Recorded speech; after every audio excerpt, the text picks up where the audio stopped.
Yo, what's good with y'all? Welcome back to the channel. And today we gonna lock in on Gunna and Young Thug, man. Once a dynamic duo, now they not even on speaking terms. But in this video, we're gonna talk about how Gunna was able to succeed and thrive despite all the allegations, hate, and lack of industry support, while Young Thug, despite having all the hype getting out of jail, has been failing. But in order to do that, we got to go back to 2022. Young Thug, Gunna, and 26 others swept up in Georgia's RICO case, accused of running a criminal enterprise under the YSL name. Suddenly, lyrics became evidence and affiliations became charges. Thug refused to take any deals, but Gunna decided that after 8 months of being locked up and having bail denied on several occasions, that he would negotiate a plea agreement that would allow him to come home early, while Thug remained behind bars. At first, people were celebrating.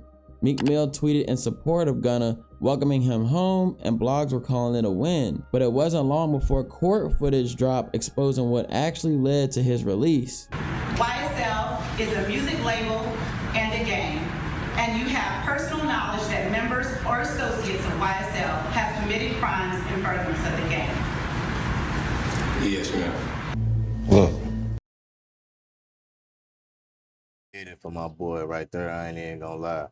But all them dudes end up taking the same plea anyway, or something like that, you know what I'm saying? So do it really matter, you know what I'm saying? And he really didn't snitch, you know what I'm saying? If you want to be technical, everybody else want to be on some, oh, he really did, man, if you ask me, but shit, it was just that, yes, ma'am, on camera. If you here, man, go ahead and hit that like, subscribe, man. Let's go and get into the rest of this video. Give me some McDonald's. When you come back, I might remember something. Can you do that? Oh yeah. Big Mac, fries, Coke. Yeah. Done. Gunna did the unthinkable. The narrative flipped instantly. People started labeling Gunna as a rat and began getting trolled for saying yes ma'am on the stand. Gunna want it, man. You can't be in the city doing all that ratting and shit. Rat ass. What? Meek eventually.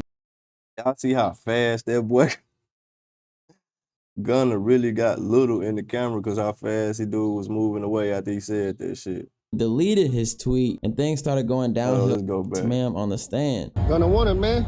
You can't be in the city doing all that ratting and shit. Got little Gunna get in the camera. What? Meek eventually deleted his tweet and things started going downhill quickly for Gunna. But here's the thing.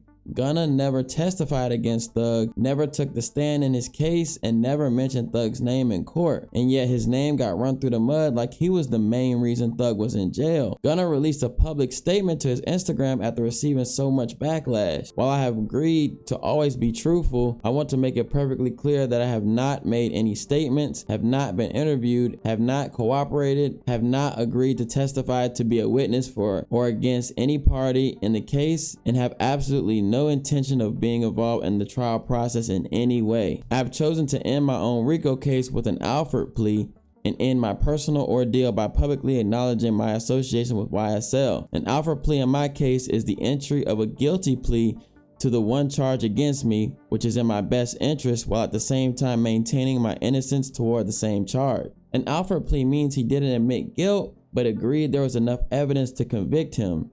This caused a bigger conversation to take place in the industry on what can and can't be considered snitching, which has always felt like a moving target. Jewel Wicker would release an article that got the attention of Gunna's attorney Steve Sado, titled Gunna's 2022 release from jail has raised speculation from hip-hop fans regarding snitching. Sado would defend these snitching allegations in response to this article by saying, what was said at his Alford plea hearing was solely to resolve his own case. It cannot be used by the prosecution against Young Thug or any other defendant. But even with his attorney adding clarification and coming to his defense, it still was unclear whether Gunna's Alford plea could be considered snitching or not, and that courtroom footage felt impossible to overcome. It wasn't long before Gunna started losing all his industry support. Lil Baby unfollowed him. Lil Durk publicly distanced himself from him.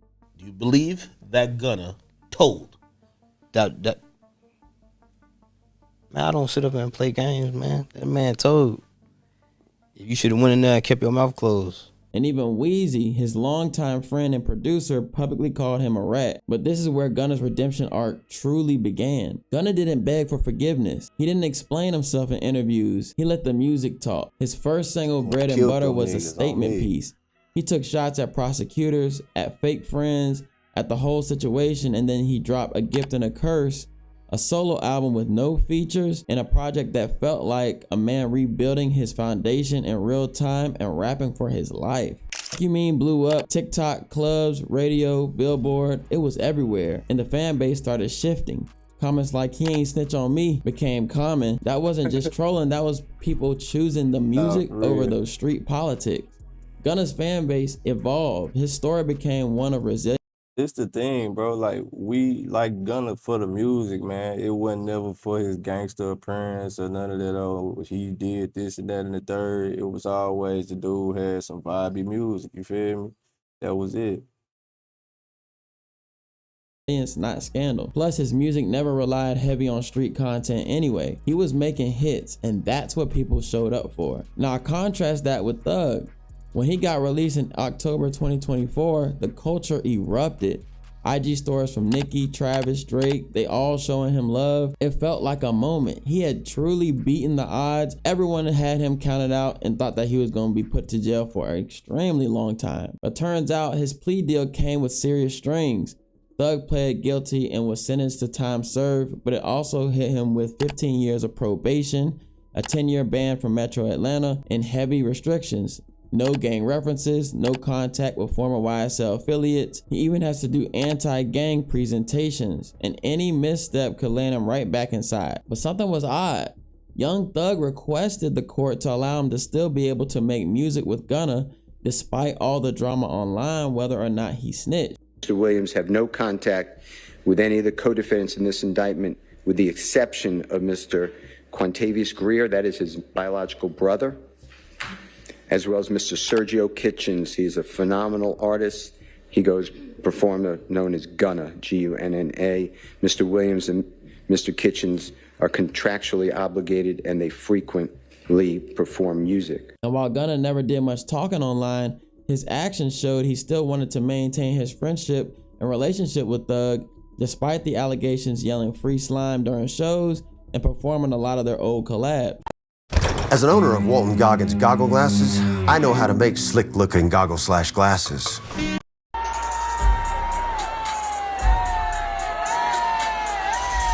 all that, just for dude to come home and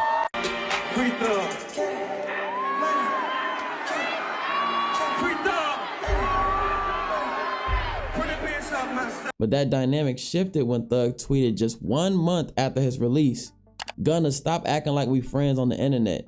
I don't know you, my guy." That tweet hit different. It was the first time Thug made it clear that whatever relationship they had was done. There was no more speculation. Instead of Thug dropping music out the gate, he just tweeted. In fact, the only way to get anything from Thug was to go on Twitter, not Spotify, not Apple Music.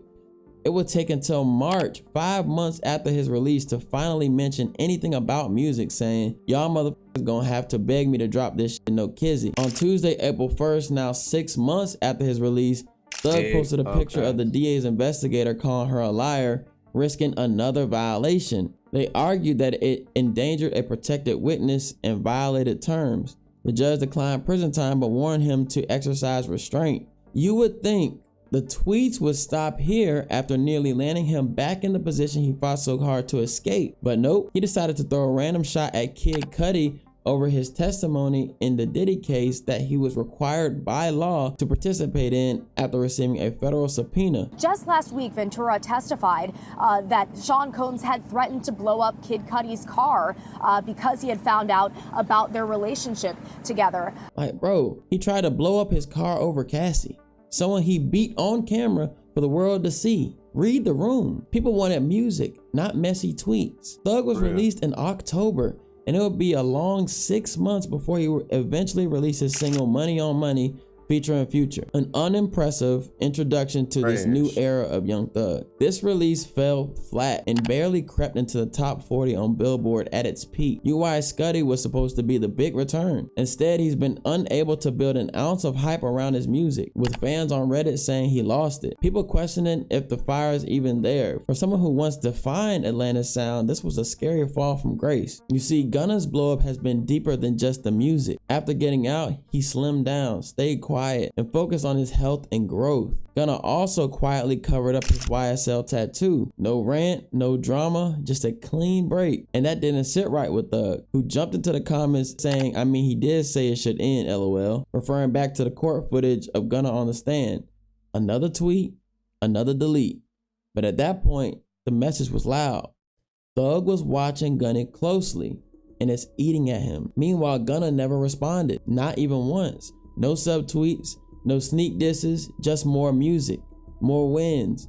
He's been moving like someone who already made peace with the fallout, like someone who accepted that the old chapter is over and he's not begging to come back. But on Thug's end, it's like he's stuck. And honestly, this Reddit post said it best. For Thug to be this hot over Gunna tells me he knows Gunna would be just fine without him, and it bothers him. Now, to be fair, Thug brought Gunna into the game. He helped shape him, made space for him in YSL, and gave him a lane. So from Thug's perspective, this wasn't just industry beef. It felt like betrayal on a personal level, like someone he considered a brother might have played a role in him getting locked up for life.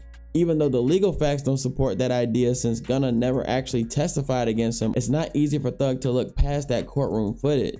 We as fans can separate the music from the street politics, but for Thug, that moment was unforgivable. Still, what's undeniable in this, Gunna has survived everything that should have crushed him. Industry blackballing, internet hate, snitch allegations, and somehow he's the one thriving. Thug is watching what happened in real time, and it's hard for him to accept. He's trying to force these outdated street rules on fans who just don't care. At the end of the day, this whole saga stopped being about who snitched and started being about who seized the moment and delivered. People are riding with Gunna because the music's hitting. Simple as that. Bread and Butter hit. A Gift and a Curse hit. You mean hit? It took over the culture. Come on now. The memes, the TikToks, the sold out shows. It's not because people forgot what happened. It's because they've moved on. They see an artist who was isolated by the industry but owned his moment and bounced back a better artist for it. Gunna never leaned into the drama. He leaned into growth. He gave people something real, and now he's reaping the benefits. Meanwhile, Thug, he's struggling to catch that same wave. His attempts to drag Gunna back into the mud have fallen flat. His sneak disses feel bitter. His album rollout feels uninspired. Fans were hyped for his return, but every drop or preview since his release has felt underwhelming. People don't want to hear drama, they want to hear hits. They want growth, and unless Thug locks in and delivers that, he's at serious risk of watching the culture move on without him. And now things are coming full circle. Gunna's already teasing the last one, his final album under YSL. It's a subtle but symbolic move. The title alone feels like a message, like he's tying up that last loose end before fully walking away from the past. And just as Gunna preps for this moment, rumors are going around that Thug may finally be ready to drop his comeback album around the same time. This could get very interesting if Thug decides to compete with Gunna and drop on his date, something that was rumored to happen while he was still behind bars, but it was difficult to confirm whether it was real or AI generated. I'm dropping this surprise album on the same day Buddy dropped his album. That shit coming up soon. I need a verse from you. If you feel like replying, if you feel like you want to reply to it and saying or something, man, don't do it. Drop it on my album. I'm dropping a surprise album on the same day that drop. Sing your verse in, bro. I want you and Wham on the same song.